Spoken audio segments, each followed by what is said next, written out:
Assalamualaikum warahmatullahi wabarakatuh. Bertemu kembali bersama saya Wahidah Rahmadani, guru biologi dari SMA Islam An-Nizam Medan. Apa kabarnya anak-anak sekalian? Semoga tetap sehat dan selalu dalam lindungan Allah Subhanahu wa taala. Nah, kali ini kita akan belajar biologi. Tetap semangat ya, karena biologi ini pelajaran yang menarik dan menyenangkan. Assalamualaikum, selamat pagi. Hari ini kita akan membahas materi tentang mekanisme transport melalui membran sel. Sebelum kita lebih jauh membahas tentang membran sel, ada baiknya kita terlebih dahulu mengetahui apa itu sel. Nah, sel merupakan unit terkecil pembangun atau pembentuk struktur kehidupan. Kalau kalian lihat di sini gambar sel, di manakah letak membran selnya? Nah, kita membahas kembali pelajaran kita minggu lalu. Ini ada sebuah sel. Sel ini terdiri dari strukturnya. Yang pertama ada di sini inti selnya. Ini letaknya di bagian tengah, inti sel. Selanjutnya ada nukleolus ini di tengah. Selanjutnya ada retikulum endoplasma, ada badan Golgi, kemudian ada mitokondria dan masih banyak lagi struktur di dalamnya. Pertanyaan yang pertama, Ibu ulang, yang manakah membran sel? Nah, membran sel terletak di bagian terluar dari sel. Ini dia membran selnya. Bagian terluar dari selnya.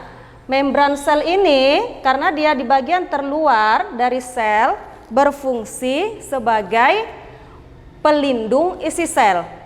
Selain berfungsi sebagai pelindung isi sel, membran sel juga berfungsi untuk memisahkan isi satu sel dengan sel yang lainnya. Selain itu, membran sel juga berfungsi sebagai tempat mekanisme atau lewatnya atau transportasi zat melewati membran. Kita lanjut.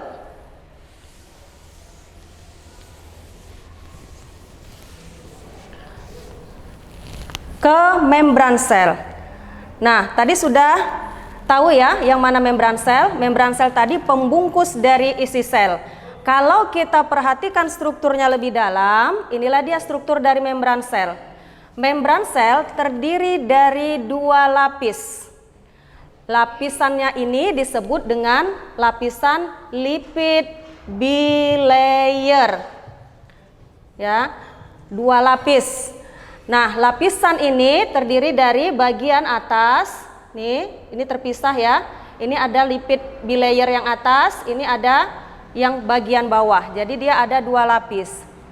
Tiap lapis ini terdiri dari, untuk bagian bawah ini ada ekornya di sini, ada bagian kepala.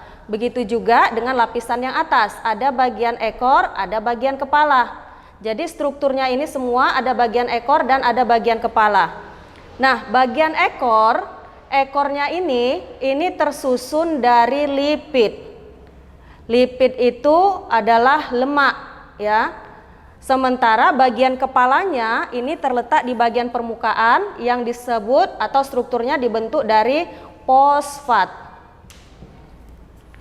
Gabungan antara lipid dan fosfat ini disebut dengan fosfolipid. Nah, antara lipid dan fosfat ini punya sifat masing-masing. Untuk lipid ini bersifat hidrofobik.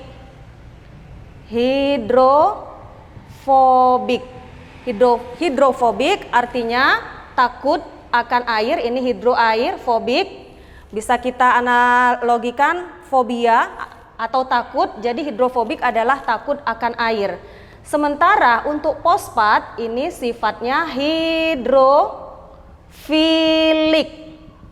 Filik ini artinya suka, hidroair. Jadi hidrofilik adalah suka air.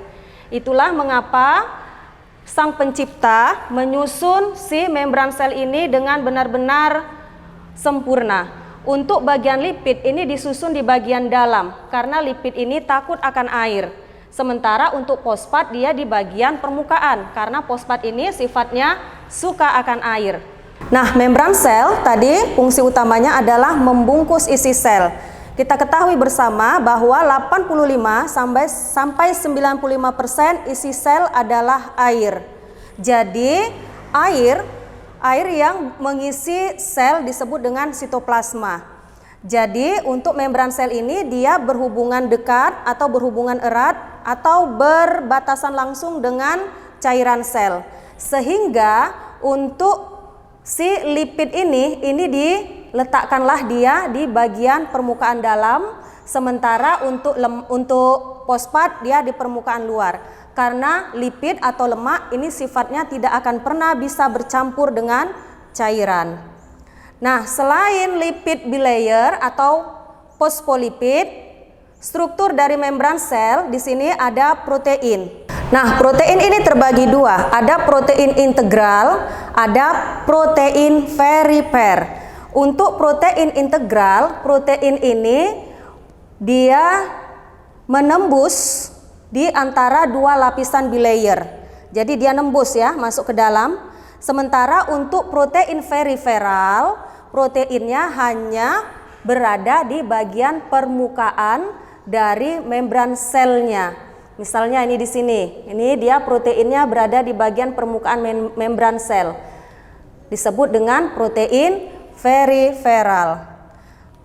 Untuk struktur selanjutnya adalah karbohidrat. Nah, karbohidrat penyusun dari membran sel ini dari golongan polisakarida, yaitu glikogen. Glikogen yang berikatan dengan protein, ini glikogennya. Jika glikogen berikatan dengan bagian protein, maka ini disebut dengan glikoprotein. Kalau dia glikogennya berikatan dengan lemak, misalnya di sini ada glikogen. Glikogennya ini nanti berikatan dengan lemak, maka disebut dengan glikolipid. Glikolipid. Next, kita lanjut ya. Kita hapus dulu. Bagaimana proses transportasi melewati membrannya? Nah, perhatikan di sini ada peta konsepnya. Untuk transport melalui membran ini terbagi menjadi dua macam caranya. Yang pertama ada transportasi pasif, yang kedua ada transport aktif. Transport pasif dibagi menjadi tiga macam lagi prosesnya. Ada difusi, difusi terfasilitasi, dan osmosis. Sementara untuk transport aktif ini terbagi menjadi endositosis dan eksositosis. Untuk endositosis ini dibagi menjadi dua macam proses, yaitu fagositosis dan pinositosis. Nah, apa perbedaan dari transport aktif dan transport pasif? Dikatakan dia pasif karena dalam proses perpindahan zatnya atau perpindahan molekulnya tidak membutuhkan energi. Sementara untuk transport aktif dalam proses perpindahan zatnya, dalam proses perpindahan molekulnya nanti akan memerlukan energi. Baik, kita lanjut. Nah, untuk proses transportasi lewat membran ini ada prinsip dasarnya ya. Yang pertama, setiap molekul memiliki kecenderungan untuk menempati ruang dengan merata. Yang kedua, molekul pada konsentrasi tinggi memiliki tekanan lebih besar. Selanjutnya, setiap molekul mempunyai kecenderungan untuk selalu bergerak karena mengandung energi kinetik. Kita lanjut. Nah, ini ada kata kunci dalam membahas proses transportasi lewat membran. Yang pertama ada pelarut ya. Jadi pelarut itu bahan yang dapat melarutkan. Contohnya adalah air. Selanjutnya terlarut. Kalau terlarut berarti bahan yang dilarutkan. Contohnya gula, garam, pewarna, dan lain-lain. Selanjutnya ada hipertonis. Hipertonis adalah larutan yang konsentrasi zat terlarutnya lebih tinggi di luar sel dibandingkan dengan larutan di dalam sel. Ada isotonis. Kalau isotonis, konsentrasi larutan di luar sel sama dengan konsentrasi larutan di dalam sel. Lalu hipotonis adalah larutan yang konsentrasi zat terlarutnya di luar sel lebih rendah daripada di dalam sel. Lalu ada di sini membran semi permeabel. Untuk membran semipermeabel, ini membran yang memungkinkan beberapa partikel untuk melewatinya. Nah, ini berdasarkan ukurannya tentunya. Sementara untuk membran selektif permeabel, ini membrannya memilih apa yang dapat melewati membran tersebut. Ya, ini ukuran bukan merupakan faktor. Kita lanjut. Transport pasif dibedakan menjadi dua. Yang pertama difusi dan yang kedua osmosis. Nah, untuk difusi ini ada berbagai caranya lagi nanti. Yang pertama, difusi sederhana melewati lipid bilayer. Lipid bilayer ini tadi adalah gabungan dari fosfat dan lipid atau disebut dengan fosfolipid. Yang kedua, difusi sederhana melalui protein channel. Selanjutnya, difusi dipermudah atau difusi difasilitasi. Kita lanjut. Ini ada bagan ya. Bagan untuk transportasi lewat membran. Yang di sini ada transport pasif, yang di sini ada transport aktif. Nah, untuk transport pasif di sini contohnya adalah proses difusi. Ini adalah lipid bilayer, fosfolipidnya ya. Untuk difusi sederhana, ini yang melewati adalah molekul dengan ukuran kecil. Kemudian molekul-molekul atau zat tersebut adalah zat-zat yang larut dalam lemak. Karena strukturnya di sini tadi ada lemaknya ya. Ini ekornya tadi lemak, kemudian ada kepalanya yaitu fosfat. Jadi untuk molekul atau zat yang lewat dari difusi sederhana, ini syaratnya harus dia molekulnya kecil, kemudian molekulnya juga bisa larut dalam lemak. Nah, untuk transportasi lewat zat ini masih proses difusi ya, yang melewati protein channel. Ini untuk protein channel ini adalah protein yang nanti akan membuat atau di dalamnya terdapat saluran. Jadi dia seperti pori-pori nantinya, sehingga molekul atau zat dapat melewatinya. Untuk protein channel ini contoh yang dapat melewatinya adalah H2O. H2O atau molekul air. Kenapa molekul air tidak lewat lipid bilayer? Nah, ternyata karena lipid bilayer, lipid itu lemak. Lemak tidak akan bisa melarutkan air, sehingga air tidak dapat lewat melalui difusi sederhana, tetapi melalui protein channel. Selanjutnya di sini ada protein karir. Protein karir ini disebut juga dengan protein pembawa. Nah, untuk proses difusi yang melewati protein karir, ini ukuran molekulnya jauh lebih besar daripada yang melewati difusi sederhana ataupun difusi dengan protein channel. Nah, untuk protein karir di sini akan membentuk dia saluran juga seperti saluran pada protein channel, tetapi di sini salurannya berpagar, ya. Salurannya berpagar. Ada proses buka tutup nanti di sini. Ini misalnya terbuka, di sini tertutup. Kalau dia mau keluar nanti di sini terbuka, di sini tertutup, ya. Jadi di sini salurannya saluran berpagar. Ukuran molekulnya juga lebih besar. Nah, bagaimana dengan proses transport aktif?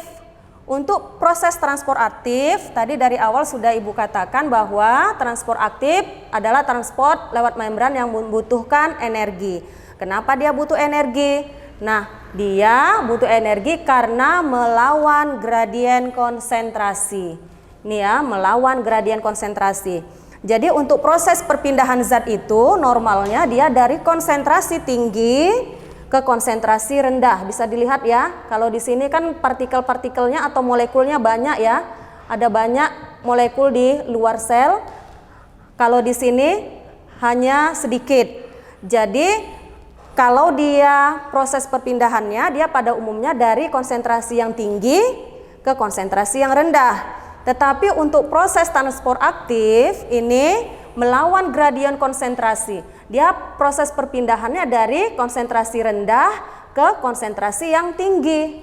Dilawannya gradien konsentrasinya dari rendah ke tinggi. Karena dia melawan, maka dia membutuhkan yang namanya energi. Nanti kita bahas satu-satu ya. Selanjutnya, nah untuk proses difusi ini biasanya bergantung pada beberapa faktor. Yang pertama ada suhu. Semakin tinggi suhu maka semakin besar terjadinya difusi. Kemudian ukuran molekul. Makin besar ukuran molekul maka makin lambat terjadinya difusi. Selanjutnya ada konsentrasi. Makin besar perbedaan konsentrasi antara dua larutan yang berdifusi, makin besar terjadinya difusi. Yang terakhir ada media. Nah, ternyata difusi di udara itu lebih mudah daripada difusi di dalam larutan. Nah, setelah kita membahas tentang faktor-faktor yang mempengaruhi difusi, sekarang kita masuk ke difusinya lebih dalam ya. Sebenarnya apa itu difusi? Nah, difusi adalah proses perpindahan molekul zat atau gas dari konsentrasi tinggi ke konsentrasi rendah. Kita lihat contohnya di sini. Di sini ada proses difusi ya. Di sini ada larutan. Tadi di awal juga sudah kita bahas. Larutan itu adalah campuran dari pelarut dan terlarut. Nah, pelarutnya di sini adalah air. Ini air ya yang berwarna biru, sementara terlarutnya adalah gula. Ini yang berwarna merah. Kalau kita lihat di sini, gula di bagian kanan ini konsentrasinya lebih tinggi daripada gula yang ada di sebelah kiri. Ini kita lihat konsentrasinya. Kenapa kita tahu konsentrasinya bisa tinggi? Coba kita lihat di sini jumlahnya ya. Gula ini jumlahnya lebih banyak yang di sebelah kanan daripada di sebelah kiri. Nah, gula itu terlarut. Terlarut itu biasanya konsentrasinya tinggi. Kemudian air adalah pelarut, konsentrasinya rendah. Nah, proses difusi adalah proses perpindahan zat terlarut. Ingat ya, yang berpindah adalah zat terlarut. Nah, proses perpindahannya dari konsentrasi tinggi ke konsentrasi rendah.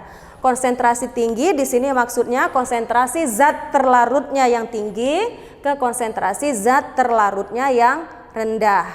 Kita lihat di sini terjadi proses perpindahan. Molekul-molekul glukosa akan berpindah menuju ke yang konsentrasinya rendah. Di sini konsentrasi tinggi tadi, sementara di sini konsentrasi rendah. Selanjutnya glukosa akan berpindah dari konsentrasi tinggi ke konsentrasi rendah hingga tercampur merata membentuk larutan. Kita lanjut ya. Untuk mekanisme difusi sederhana, ini tadi sudah kita bahas juga. Ini bersifat larut dalam lemak sehingga nanti dapat menembus lipid bilayer. Contoh untuk zat yang dapat melewati lipid bilayer di sini contohnya adalah hormon steroid, kemudian bisa juga vitamin A, D, E, serta bahan-bahan organik yang larut dalam lemak. Nah, untuk membran sel ini juga bersifat sangat permeabel terhadap molekul anorganik seperti oksigen dan karbon dioksida. Jadi oksigen dan karbon dioksida ini dapat langsung melewati lipid bilayer sehingga proses penghantaran gasnya ini berlangsung dengan cepat. Karena sel-sel di tubuh kita membutuhkan oksigen dan karbon dioksida dengan cepat. Kita lanjut untuk mekanisme difusi difasilitasi. Untuk mekanisme difusi difasilitasi ini ada difasilitasi dengan protein karir atau protein pembawa. Tadi protein pembawa ini membawa molekul yang berukuran besar ya. Contohnya di sini ada asam amino, glukosa, dan beberapa garam mineral. Ini protein pembawa ini banyak terdapat di sel-sel rangka, otot jantung, sel lemak, dan sel-sel hati. Karena sel-sel ini membutuhkan glukosa untuk dijadikan energi.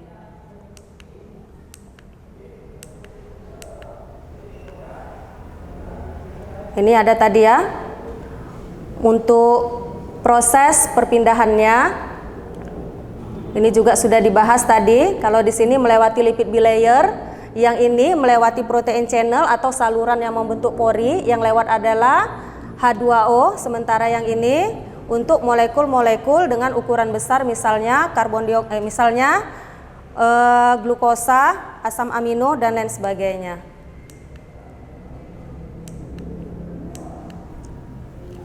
Kita lanjut untuk mekanisme osmosis. Nah, kalau dia osmosis, ini perpindahannya terjadi pada molekul zat pelarut. Ingat ya, kalau tadi difusi, perpindahannya atau yang berpindah adalah terlarut. Kalau yang osmosis, yang berpindah adalah zat pelarut. Jadi yang berpindah di sini adalah air yang berpindah. Nah, proses perpindahannya ini dari konsentrasi rendah ini nanti akan berpindah ke konsentrasi tinggi. Apanya yang konsentrasi rendah? Yang konsentrasi rendah di sini adalah zat terlarutnya. Sementara yang konsentrasi tinggi juga di sini zat terlarutnya. Jadi proses perpindahannya dari zat terlarut berkonsentrasi rendah ke zat terlarut yang konsentrasinya tinggi. Kita perhatikan slide di sini. Di sini ada ini konsentrasi rendah, di sini konsentrasi tinggi. Yang terlarutnya di sini adalah yang berwarna biru. Kita anggap di sini adalah garam ya. Garam. Untuk garam di posisi sebelah kiri ini konsentrasinya rendah, sedikit. Sementara pelarutnya, ini airnya, ini konsentrasinya lebih banyak daripada si garam. Perhatikan yang di sebelah kanan. Garam konsentrasinya lebih tinggi daripada garam di sebelah kiri. Kemudian pelarut atau air di sini konsentrasinya lebih rendah daripada yang di sebelah kiri. Sehingga terjadi di sini proses osmosis. Berpindahnya air atau pelarut dari konsentrasi rendah ke konsentrasi tinggi sampai nanti akan larutannya homogen. Nah, untuk osmosis jangan lupa ini proses perpindahannya nanti akan melewati membran. Membran ini disebut juga dengan membran semi permeabel. Setelah kita mempelajari tentang osmosis, kita akan lanjutkan membahas tentang bagaimana larutan hipertonik, larutan hipotonik ataupun larutan isotonik. Untuk larutan hipertonik ini syaratnya adalah zat terlarut ini di luar sel lebih tinggi konsentrasinya daripada di dalam sel. Sehingga jika sel diletakkan di cairan atau di larutan yang bersifat hipertonik, maka cairan di dalam sel ini akan keluar menuju luar sel. Kemudian untuk hipotonik ini syaratnya adalah konsentrasi zat terlarut lebih tinggi di dalam sel daripada di luar sel. Kemudian konsentrasi zat pelarut di luar sel lebih tinggi daripada di dalam sel. Sehingga akan terjadi perpindahan molekul air atau pelarut dari luar sel menuju masuk ke dalam sel. Kita lanjut untuk yang isotonik. Nah, bagaimana dengan isotonik? Kalau dia isotonik, dia konsentrasi zat terlarut di dalam sel dengan zat terlarut di luar sel ini komposisinya sama. Jadi air akan keluar masuk bersamaan. Kita lanjut ya. Apa yang terjadi jika sel darah merah atau sel hewan dimasukkan ke dalam cairan yang bersifat hipertonik? Maka coba kita lihat di sini, ini sel darah merah kita masukkan di larutan hipertonik. Ini ya, larutan hipertonik, sel darah merahnya. Nah, saluran sel darah merah yang masuk di larutan hipertonik ini akan mengalami krenasi. Karena cairan di dalam sel ini nanti akan keluar, ya. Tadi syaratnya untuk hipertonik dia konsentrasi di luar sel lebih tinggi daripada konsentrasi di dalam sel. Sehingga ini nanti akan terjadi proses difusi. Ya, terjadi proses difusi. Zat terlarut dari luar sel akan masuk ke dalam sel, sementara air di dalam sel ini akan keluar, sehingga sel darah merah ini akan mengkerut. Ini yang disebut istilahnya dengan krenasi. Nah, bagaimana kalau dia sel darah merah dimasukkan ke cairan yang sifatnya hipotonis? Kalau dimasukkan ke cairan atau ke larutan yang hipotonis, ini berarti konsentrasi larutan di luar sel dia lebih rendah daripada di dalam sel, sehingga zat pelarut nanti akan masuk ke dalam sel. Nah, kalau zat pelarutnya atau airnya masuk ke dalam sel, ini sel lama-lama akan semakin menggembung dan akhirnya nanti akan pecah, ya. Seperti diumpamakan kalau kita meniup balon, kita tiup balon itu terus-menerus, akhirnya nanti balonnya akan pecah. Kalau dia dimasukkan ke larutan yang sifatnya isotonis, maka sel di sini tetap dalam keadaan normal. Karena tadi konsentrasi di luar sel ini sama dengan konsentrasi di dalam sel. Selanjutnya, kalau dia pada sel tumbuhan, saat sel tumbuhan ini nanti dimasukkan ke larutan yang bersifat hipotonik, ini nanti sel tumbuhannya akan mengalami turgid atau kaku atau menegang, ya, di sini. Nah, kenapa bisa dia kaku? Ternyata ini kan dia dimasukkan ke larutan yang hipotonik. Kalau dia dimasukkan ke larutan hipotonik berarti pelarut di luar sel ini lebih tinggi daripada di dalam sel, sehingga pelarutnya akan berpindah dari luar sel ke dalam sel. Nah, kalau dimasukkan dia sel tumbuhan ke larutan yang isotonik, maka sel tumbuhan akan tetap, karena tadi konsentrasi air di luar sel dengan konsentrasi air di dalam sel sama, sehingga air masuk dan keluar ini sama. Kalau dia dimasukkan ke larutan yang hipertonik, konsentrasi di luar sel lebih tinggi daripada di dalam sel, maka cairan di dalam sel ini akan keluar, ya. Akhirnya nanti membran sel ini akan lepas dari dinding selnya, yang disebut istilahnya dengan plasmolisis. Sampai di sini untuk proses difusi dan osmosis. Kita lanjut ke transport aktif. Nah, untuk transport aktif ini, kenapa tadi dikatakan transport aktif? Karena dalam prosesnya membutuhkan yang namanya energi atau ATP. Kenapa dibutuhkan ATP? Karena dalam proses ini aliran zat atau molekulnya mengalir melewati dan melawan gradien konsentrasi. Nah, untuk transport aktif ini akan berhenti jika didinginkan pada suhu 2-4 derajat Celcius atau ada racun, bisa juga karena kehabisan energi. Kita lanjut, ya. Contoh dari transport aktif, ini contohnya ada proses pompa natrium kalium, ya. Pompa natrium kalium ini dia membutuhkan protein karir atau protein pembawa dan juga membutuhkan energi. Nah, di sini natrium akan dibawa keluar sel atau nanti kalium dari luar sel akan dibawa ke dalam sel, ini memerlukan ATP.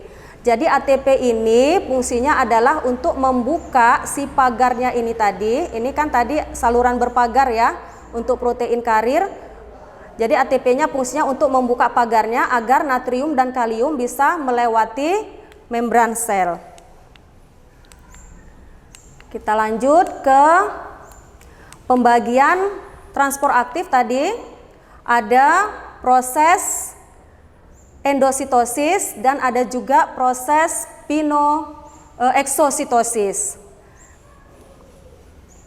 Untuk proses endositosis dan eksositosis ini nanti akan melibatkan yang namanya vakuola, ya. Nanti prosesnya dibagi menjadi dua. Yang pertama ada pinositosis, ada fagositosis. Ini merupakan bagian dari endositosis. Kita masuk ke proses pinositosis, ya. Ini tadi pinositosis dan fagositosis adalah proses dari endositosis. Endo artinya masuk, ya, atau dalam. Jadi endositosis adalah proses memasukkan zat atau molekul dari luar sel ke dalam sel. Nah, ini nanti dibagi menjadi dua. Yang pertama ada pinositosis, yang kedua ada fagositosis. Kalau dia pinositosis ini biasa dikenal istilahnya dengan minum. Sementara untuk fagositosis ini dikenal istilahnya dengan makan. Minum dan makan itu berbeda ya. Kalau pinositosis berarti yang mau dimasukkan ke dalam sel bentuknya larutan. Sementara untuk fagositosis ini yang mau dimasukkan ke dalam sel ini molekulnya biasanya berukuran besar. Kita lanjut, ada eksositosis. Nah, kalau tadi endositosis adalah proses memasukkan zat atau molekul, kalau eksositosis adalah proses mengeluarkan. Ini kebalikannya ya, yang satu memasukkan, yang satu lagi mengeluarkan. Nah, apa dia yang biasanya dikeluarkan dari sel? Ini contoh yang dikeluarkan dari sel adalah misalnya enzim atau bisa juga hormon. Jadi di tubuh kita ini banyak kelenjar-kelenjar yang nantinya akan menghasilkan hormon. Nah, Ibu ambil satu contohnya ya, di sini ada kelenjar pankreas. Kelenjar pankreas ini nanti akan menghasilkan hormon insulin. Nah, hormon insulin yang dihasilkan di kelenjar pankreas ini nanti akan dikeluarkan oleh sel penghasilnya, sel-sel pankreasnya dikeluarkan ke pembuluh darah ya, untuk nantinya mengatur kadar gula dalam darah. Kemudian ada enzim juga, ada antibodi, dan masih banyak lagi contoh dari proses eksositosis.